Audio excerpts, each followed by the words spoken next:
Lagi dan lagi Indonesia harus mengalami kesialan ketika melawan tim dari Timur Tengah. Kali ini saat bersuap Bahrain. Bukan karena mereka hebat, tapi lebih kepada faktor non-teknis yang bikin Indonesia gagal menang. Yap, sejatinya harus diakui di babak pertama, tim Garuda mainnya gak begitu bagus. Dan ini fakta, karena banyak yang gak jalan dari taktik Koshin, walaupun akhirnya sukses juga bikin gol penyama lewat Ragnar Oratmangun. Tapi di babak kedua, praktis permainan Indonesia jauh lebih bagus, terutama dengan masuknya Eliano Rengers dan Rizky Ridho. Sampai pada satu momen, Rafael Struijk berhasil membuat Indonesia berbalik unggul lewat passing manja dan akurat. Akan tetapi ketika kemenangan itu udah di depan mata, Bahrain mampu menyamakan kedudukan jadi 2-2.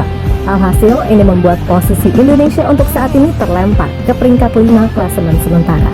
Sebenarnya 1 poin dari Bahrain udah seperti target yang diberikan oleh PSSI kepada Koshin. Akan tetapi sejatinya Indonesia itu bisa loh menang dan bawa 3 poin. Namun seperti biasa terjadi perampokan yang dilakukan oleh wasit yang bahkan kami pun tak sudi menyebut namanya. Sebab dari detik awal sampai kelar, wasit botak yang satu ini beneran asli kelihatan banget berpihak sama Bahrain, terutama di momen-momen pelanggaran ringan dan sedang. Walah, kalau pemain Bahrain yang disenggol dikit aja langsung dong tiup peluit, tapi giliran pemain Indonesia harus nunggu pelanggaran berat dulu baru tiup peluit. Ditambah nih kelakuan para pemain Bahrain yang dramanya ngalahin bintang film.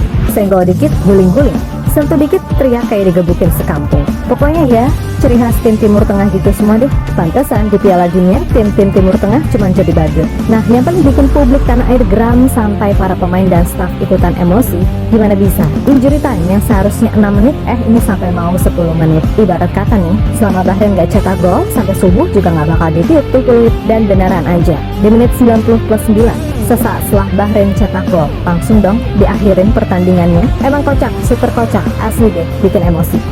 Indonesia gagal menang usahanya bermain imbang 2-2 melawan Bahrain.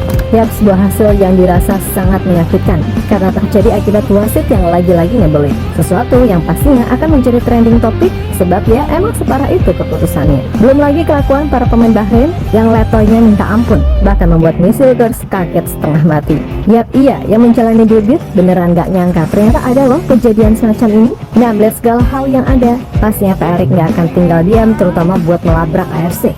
Dan jangan lupa 1.000.000% PSSI akan melapor langsung ke FIFA perihal masalah ini. Karena kalau laporan ke AFC, sama aja.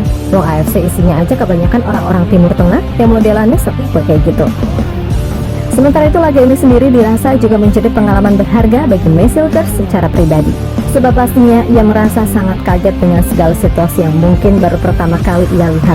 Pertama, soal pemain Bahrain yang disenggol dikit meronta-ronta. Lalu ya sudah pasti, soal wasit inilah yang dirasa sangat menjijikan baginya. Ya, apa yang dirasakan oleh Meis emang wajar sih. Dan kayaknya ia juga harus banyak belajar biar besok-besok gak begitu kaget. Di sisi lain, Pak Erik sendiri pastinya gak akan tinggal diam soal ini.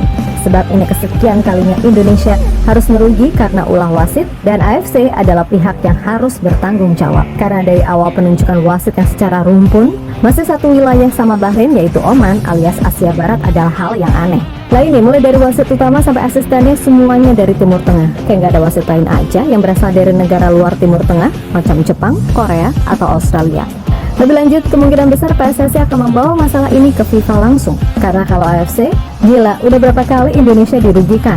Dan fakta yang mungkin kalian belum tahu, Presiden AFC ini orang Bahrain, jadi ya cukup tahulah gimana. Atas dasar itulah, kembali lagi PSSI pastinya akan mengusut tuntas dan meminta FIFA melakukan interogasi. Karena ini beneran merugikan Indonesia.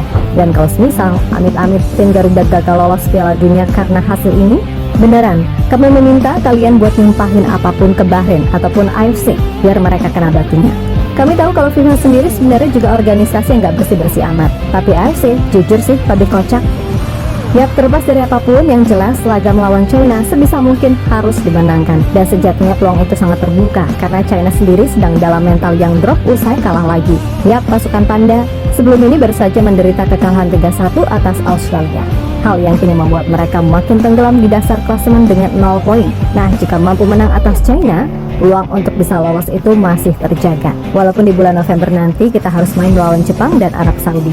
So yang terjadi, biarlah terjadi. Dan biarlah itu menjadi takdir yang tak bisa terelakkan. Harapannya tentu saja mengubah segala bentuk amarah, emosi, dan lain sebagainya menjadi sebuah motivasi lebih untuk ambil 3 poin dari China setelah ini. Tetap semangat Garuda, kalian udah bekerja keras dan kami bangga akan hal itu. Dan pastinya media-media asing juga menyoroti hasil ini serta kelakuan aneh dari para Bahrain itu sendiri.